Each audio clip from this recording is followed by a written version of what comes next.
This man loses his memory and mistakenly believes he's a serial killer. He thinks of himself as a murderer. To live up to the killer physique written in his diary, Jin Dong decides to start jogging every morning. 일기에 따르면 사이코패스 연쇄살인마인 나 육동식은 매일 아침 가볍게 5km 정도를 뛰며 하루를 시작한다. But after running just a few hundred meters, he's too exhausted to continue. He sits on a chair gasping for air, completely unable to accept this reality. He thinks to himself, I'm supposed to be a serial killer who can run 5 kilometers straight. His body must not be fully recovered yet. Just then, a small dog runs up to Jin Dong. It immediately lies down in front of him. The dog's owner finds this very strange. 어머, 얘 성격 장난 아닌데. 별일이 다 있네요. But Jin Dong feels quite proud. He thinks even the dog can sense his killer aura. I really am amazing, he thinks.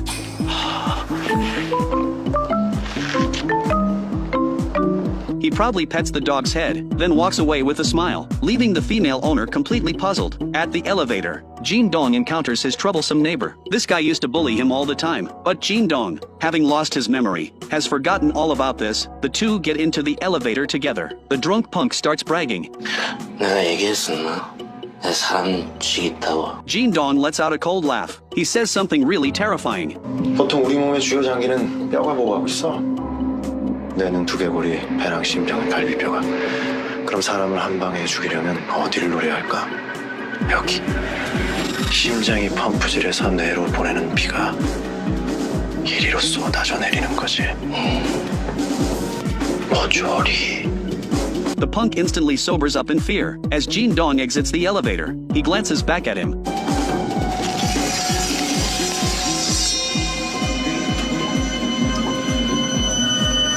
What the punk doesn't know is, before losing his memory, Jin Dong loved watching crime movies. That scary line was actually from The Silence of the Lambs. The next day, Jin Dong goes to work. His usually arrogant team leader sees him and takes a detour. Jin Dong finds this amusing. People always like to bully those weaker than themselves. Now they finally know to be afraid. But he doesn't realize, the team leader has already set a trap behind his back. The company CEO's second son, Seo Ji-hoon, took bribes from a pharmaceutical company. The team leader was in charge of negotiating that partnership. Later, the pharmaceutical company got caught in a scandal. The company suffered major losses. The team leader decides to pin the blame on Jin Dong. Because he knows Jin Dong has amnesia, the team leader gets other colleagues to give false testimony. They claim Jin Dong took money from the pharmaceutical company on September 12th, and even signed a contract. Jin Dong can't remember anything. He has no way to defend himself. He returns to his desk and flips through his diary. He discovers that afternoon he went hunting. That means he had no time to take bribes. He finally understands. The team leader is framing him. That evening, Jin Dong returns home. He thinks to himself, he's a killer. How can he let these stupid people bully him?